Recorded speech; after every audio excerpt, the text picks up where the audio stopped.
We're back. T.A. Mahoney, Tales from the Dark Side.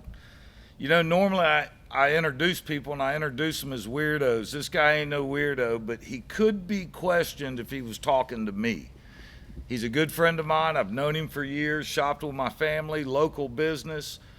Carmine Lavarone. How you doing, Carmine? I'm doing very well. So good to see you, Mike. Man, I'm finally glad you got in here. Everything got up and running. I know all the problems we've had out in society and lockdowns and different things. We both made it through it, so I guess that's a plus. That's a very big plus. Yeah. So happy to be here. How long y'all been in Tampa? Give us a little history about Carmine's and Let's Ybor. see. My grandfather came over in the 1930s. And where did he come from? He came from Italy, then from Italy to New York for maybe a year or two, and then came to Tampa. Came to Tampa and started up a restaurant right Actually, then? he started in a grocery store business. I got you. And his friends, he was cooking for his friends, and they said, "Man, you're cooking so good, you got to start a restaurant. You got to get this going." And it went from a grocery store to a restaurant, and ever since then, our family's been keeping the tradition. Been around. Has it been in Ybor the whole time? No, it was actually at the time, it was Buffalo and Highland, Right. which is now, Buffalo is now Martin Luther King. That's right. Yep.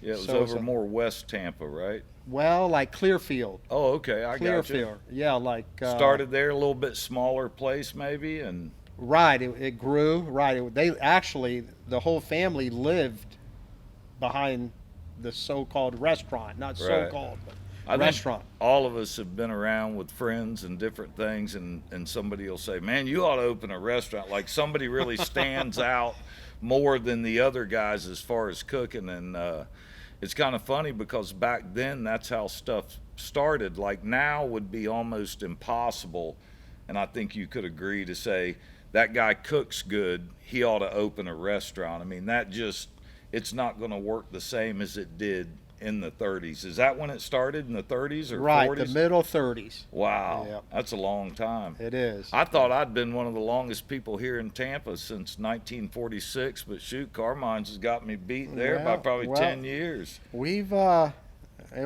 blessed to have Yeah. our grandparents come That's here right. and take that chance. That's right.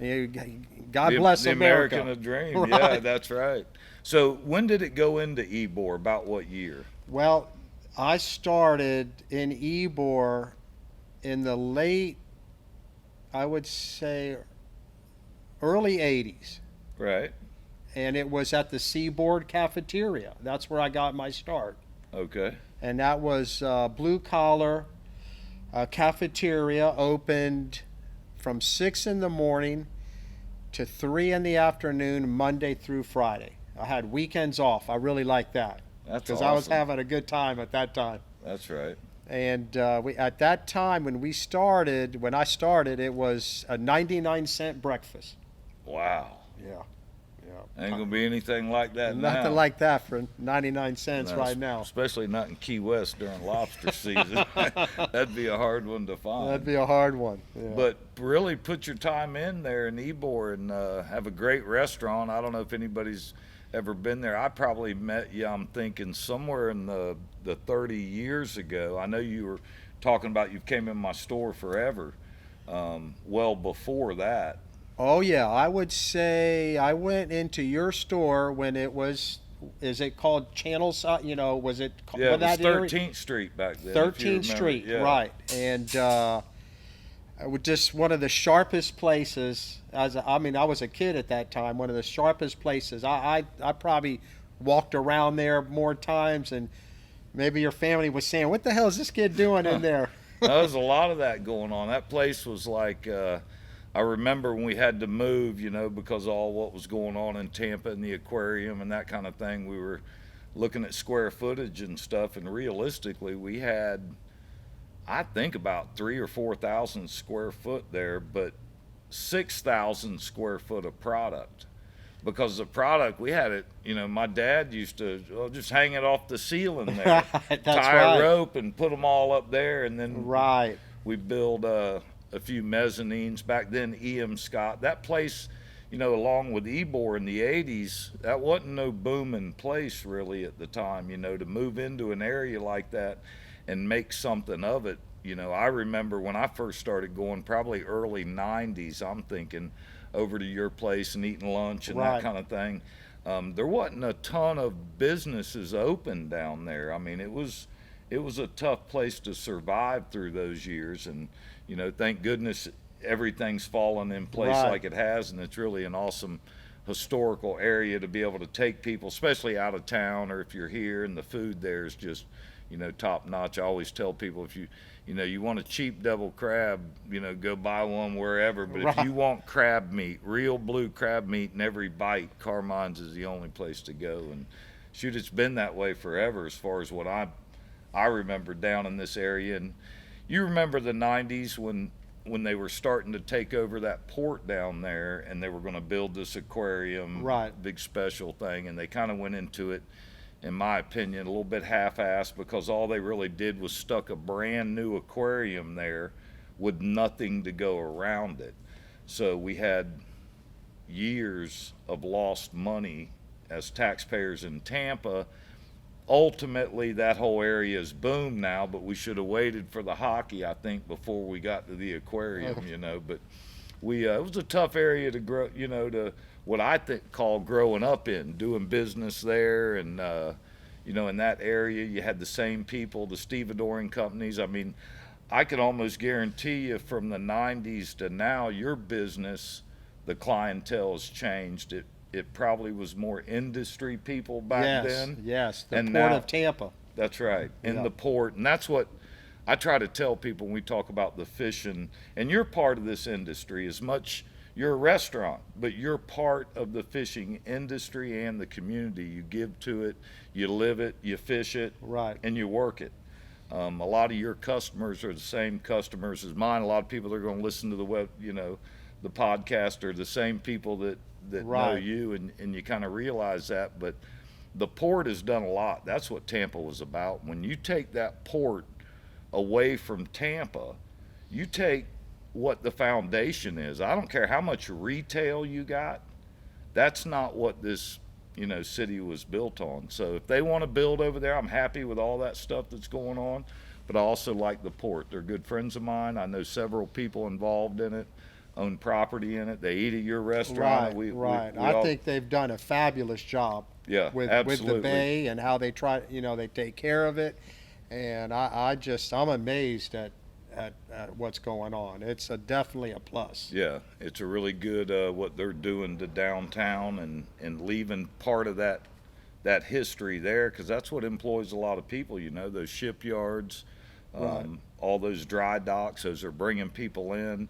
Those businesses call people like me and other people and pick up products that they need to take on the boat to go back overseas. They come to your restaurant and eat, so it brings us a lot, having that port there. And I've enjoyed working with you and being with you down there, and we've done some fishing. You've had quite a few boats we were talking about. What was the one, the devil crab? Right. It's still the name. I've Is kept the it? same name on several boats, but it is called the deviled crab. And I remember that was way back before you ever saw a 30-foot boat. I mean, Right. you got to admit, nobody had 30-footers. There Right, were 25s, 28s. Right. Carmine breaks out the big Dorado 30 Right, with a right. diesel. It had a diesel, Yeah. very fuel efficient. Yeah. Yes. And you had been to the Keys how many times from I'd here? say about 3 or 4 times. Yep. Yeah. Did you ever get in any foul weather? We'd have our Florida share. Bay? Oh yeah, Florida Bay. It's you better be ready for Florida Bay. Let me ask you something. You've made that trip several times. You also had another offshore boat, and you've had several. You've made that trip before. Do you look for something down there like a tide or wind? Well, I would say going from, let's say, Tampa, St. Pete area to Key West, and we do go from Tampa, St. Pete to Key West, that the trip down to the Keys is best to go from here to Boca Grande, Naples, Right. and then get there, spend the night, and then wake up first thing in the morning and go from Naples straight to Key West, and to me, that's the safest and the most enjoyable. Right, and you don't have to really push it to go there. You got a nice ride down. That way you cross Florida Bay In the in the morning. morning, less likely to have a storm in July in the morning versus afternoon thunderstorms. That's correct. Yeah, great tip there, heading down to the Keys. You've Oh, made yeah. that trip a bunch, and in several boats. I used to see it when I was fishing. We'd be fishing downtown, and you'd come putting in around tarpon time. Tarpon time, that's right. This time of year. Is that what you did mostly in that boat? Tarpon Mostly, fishing? mostly tarpon fishing. Yeah. Yes, we Now- we do some grouper, but at that time, I didn't have a whole lot of time to take off for fishing. I felt like we'd go to Egmont Key and we could get away for the day and make a whole day out of it, and it was just really, really a good time. I don't know if everybody out there has seen or been in a Dorado 30, but it was probably one of the first. You could almost call it like a crossover boat because it floated in less Very than shallow. 2 foot. Yes, I mean, you could go snook, red trout fishing on the flats with it, correct. and turn around and go offshore. You'd been Yep. offshore a bunch of times, I'm Right. sure. That's Now, correct. did that one have a tower, a hard It top? did. and- It had a full tower. yeah, to the And gunnel, right? To the gunnels. Yeah. Yes, correct. And Yeah. that boat's still around Tampa, huh? I don't know where it is. Yeah. I thought it went more down south, like somewhere like Costa Rica or something. Yeah, Yeah. that'd be a good boat for there. Very seaworthy boat with a diesel, like you said, Right. fuel efficient. A lot of power. It had a dual prop, Yeah. a Volvo out-drive with a dual prop. Did you ever hit bottom with a dual prop? I try to stay away from the bottom. Those repairs on dual props, I've seen them come in the store before, and it's double the repair, especially a stainless set. Right, that's they're- right. But it was a really good idea. You're seeing more and more of that now. It's a Right. tremendous amount of torque and power. It had a lot you of know, power. right a off lot the of bat. power. Yeah. And usually that's one of the problems with diesel is a little bit of lug when you go out, when you Right. take off, and with two props spinning the opposite way, it kind of That's- bites pretty good. It does. It did.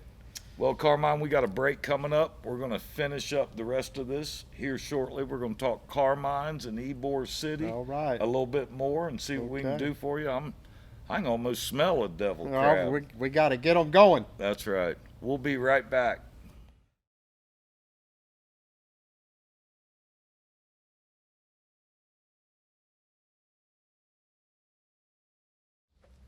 We're back.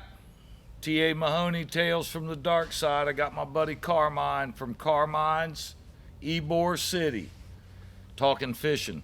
Carmine, what's your biggest fish? The most memorable fish? Wow. That's a tough one. I think it's more about just getting out there and So having not a- one of them stands out not over one the of other them. one? No, it doesn't. I'm trying to think. What's your biggest snook? Biggest snook? I have no idea. You've caught plenty of I've them? caught plenty snook. I would say the most time, some of the best times I had, I used to keep the boat at Tierra Verde Marina, Right. and I had a small flats boat, and I had this one dock that had a light on it back in the day, and it was right by the bayway, and I would get there at night, and those shrimp would be going through the Tierra Verde Bridge. Oh, and yeah. get those Outgoing shrimp. tide. I'd net them up, and then I'd go to my spot, and I fished it so many times. I was like, just when the snook would jump at the dock, I would wait for him to come up in the air, and I'd pull on him a little bit, and he'd fall back in the water, and he'd run away from the dock.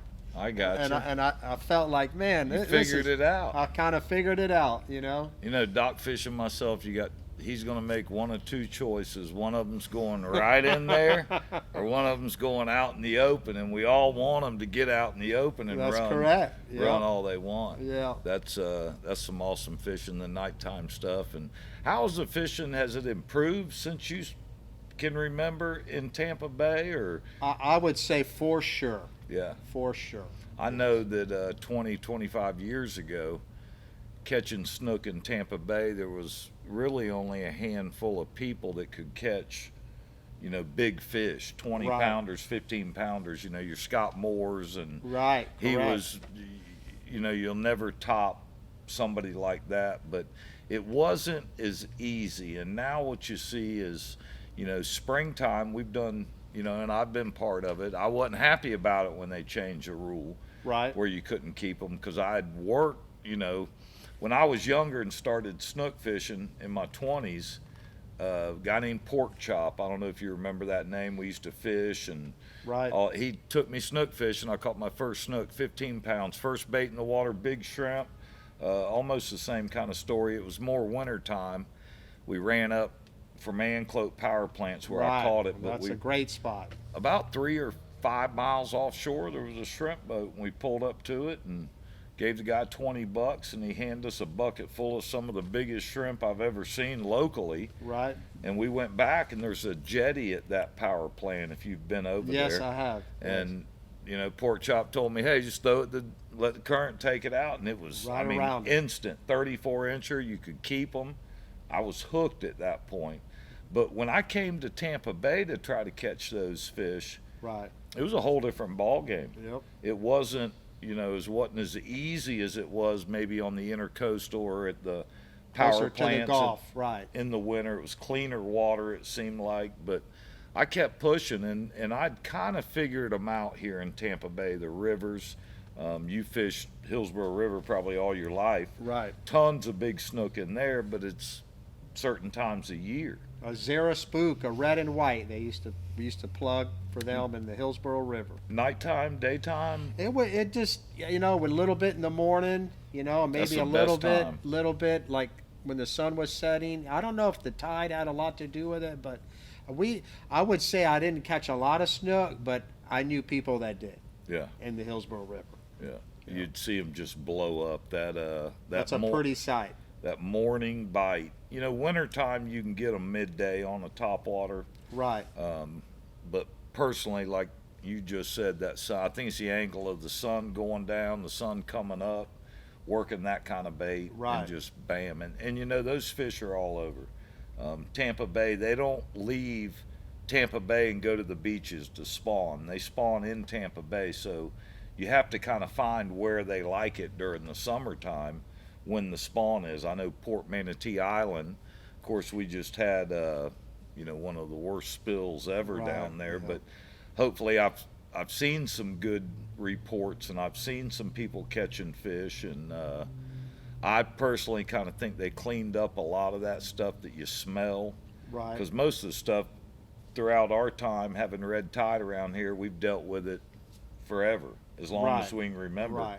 Normally it's the middle of the summer, and it kind of, Bayshore, I've seen it as bad as anywhere with dead fish out there. That's correct. And, Yep. going up and down, but at least they got it cleaned up. And hopefully some of those fish made it. I did hear that a lot of fish are moving up in the canals where, like you would see in wintertime, to go up in the canals. And maybe what they're doing, hopefully, is getting away from that contamination and getting up inside, places. I heard a place way up, a friend of mine in Mirror Bay, and snook, redfish, sheephead, all kinds of stuff back there that normally isn't back there. So hopefully we're going to have, it's not going to be as bad as it seems, and it's something that we've dealt with. But we've worked hard, in this area on the bay, Right. and different projects and other organizations, and it seems to have paid off.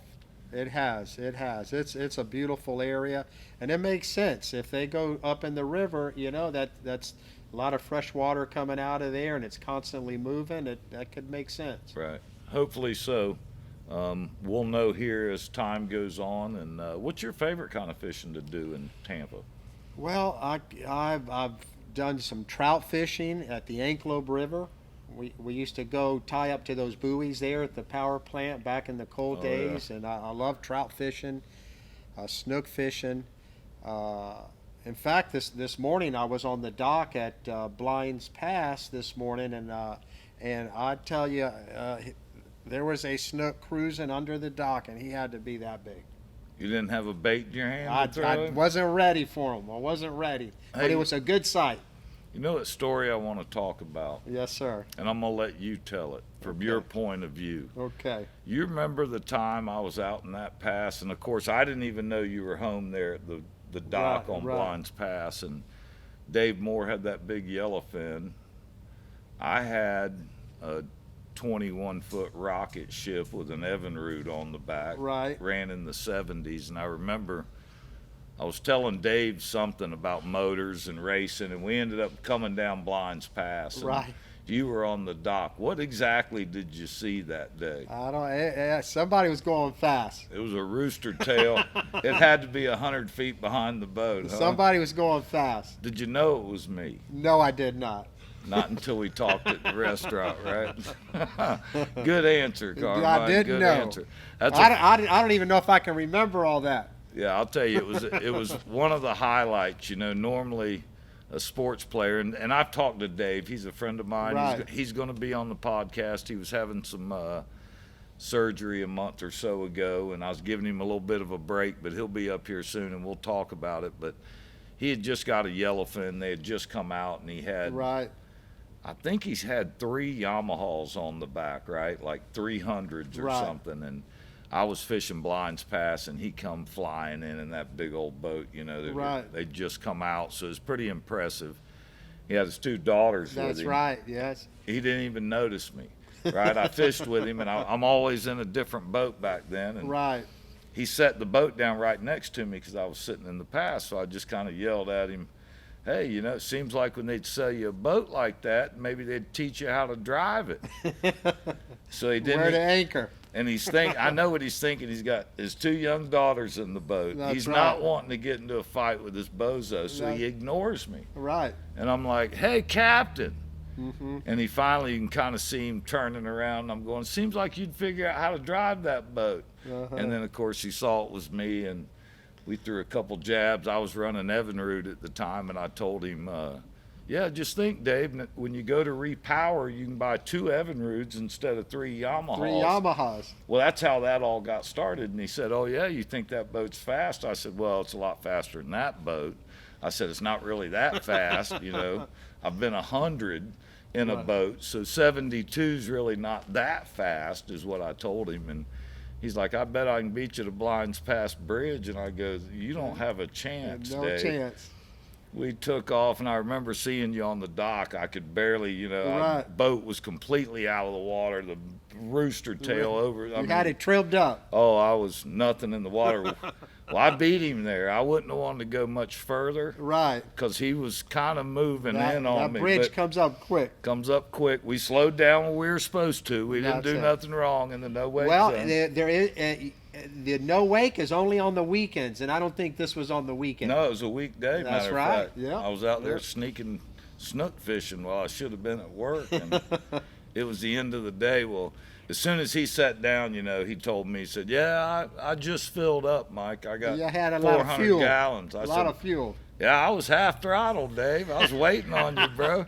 And it was comical. And then to know, I think that week I went into your place there. Right. And That's right. kind of told you about it. Yeah. You go, I saw you I go saw by. you go by there. That's usually how you tell someone hello, isn't it? When they pull up kind of close to you, you usually know whoever's out there, Yeah. and then that's how you welcome them to your spot. Oh yeah, I'm full of jabs. I enjoy it, you Yeah. know, and I've enjoyed fishing with you. We went out there. I know you were really liking the tarpon at one time, Right. and getting out there. Have you done much tarpon fishing this year? Have you got You out know, there? it seems like the last 5 years I've slowed down on the tarpon fishing. We fished this year, maybe 3 or 4 weeks ago, and I took some friends out, and we put the first crab in the water. We were right at the edge of Ybor, and it wasn't 3 minutes, and he had one on. And the current was moving good. Did Yes, you see them? We could see them come up. Yep. And we knew they were heading our way.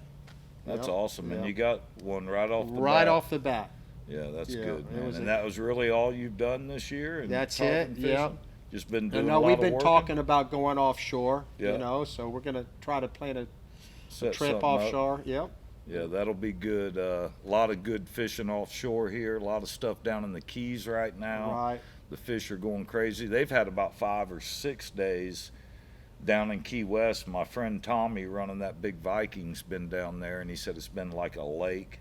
There was 4 or 5 marlin, I believe, caught, or That's at least excellent. hooked, Right. and a couple good ones. A lot of smaller wahoo, but they call it wahoo, 30-pounders. Wow. And a 30-pounder's a monster if it wins the biggest wahoo, right? Because That's nobody else right. is catching them. Well, that's just what's so nice about the Keys is, you're running. How far do you have to run to kind of get out to where they're going? Really, it's In miles, I you mean, think? those tournaments when we fish them down there, you come in. Like here they call more or less that loop tournament that Right. we're fishing in. They call that the Iron Man of all tournaments because you're out there 3 days fishing all day. You're sword fishing at night. You're marlin fishing in the day. Just trying to come in first place. So it's a tough area. That tournament down there, you come in every day. Right. So it's probably, we leave the dock, it's less than an hour, and we got to idle for 20 minutes. So you don't have to run very far at all from where we were at Stock Island. Stock Island. And right. that's where That's your fabulous. well, and your center console boats can get more involved Right. in a tournament like that instead More of types of boats. That's right. Yeah. If you fish the loop, and I know there's people that do it, I know who they are, and probably different ones every year, and they fish them out of center consoles and they stay out there 3 days. That you won't see me do that. I'm going to be Right. in climate control with, or come in. I understand coming in, Right. you're giving up. That's the time you should be out there. So. It's going to be a good time. We're going to head out there and catch some fish. And when we talk about Key West or Louisiana, I love both of them. I just came back from Louisiana, doing another podcast about that, just talking with my friends about going there. But Right. where we're at here, there's got to be 15 to 20 different kinds of fish you can catch. Snook redfish, trout, and cobia, and grouper, and snapper, and mutton snapper, and wahoo, Correct. Right. blue marlin, just everything that we've all caught our whole lives being down here fishing, That's it. And you asked me the question. One of my favorite fish. Just last year, I caught my first red snapper, and when I pulled that fish out of the water, it was one of the most beautiful things I ever saw. They fight, don't they? They fight, and they're good eating. What, how big was he? I don't know. He had to be like that big. You could feel him on the Oh end of yeah. the line. Oh yeah. Digging. Yeah. That's an exciting fish to catch. I know we go to Louisiana and we go out here to catch them, and usually at the end of that day, your arm and Right. is Right. pretty bruised up from where that Right. rod's been from getting pulled back down. You're using muscles you really don't ever use a whole lot. That's right. That's it. I know I bring fish into your restaurant at times and get y'all to cook it. Is that something that you offer yes. to everybody? Yes. So Yes. anybody that catches fish here in Tampa wants to enjoy it the next day, maybe with people from work, that's what I usually do. Or maybe you grab, That's right. Yeah. some of the people that was on the trip, take it to Carmine's right there in Ybor. You got a website, Carmine? We do. It's carminesybor.com. Okay, and Yep. if look it up, get over there in Ybor City, check Carmine out. He's always there. That's the thing. It's kind of like me here. I'm always here, aren't I, Carmine? Yes, you are. Well, we love what we do. That's right. It's And a good enjoy thing. the customer. We love Tampa. Yeah, that's for sure. Matter of fact, when I met Carmine, that's one thing that stuck out in my mind. He's always at the restaurant and he remembers you. From the first time, he greets you, talks to you, just great people. I've dealt with him over 30 years.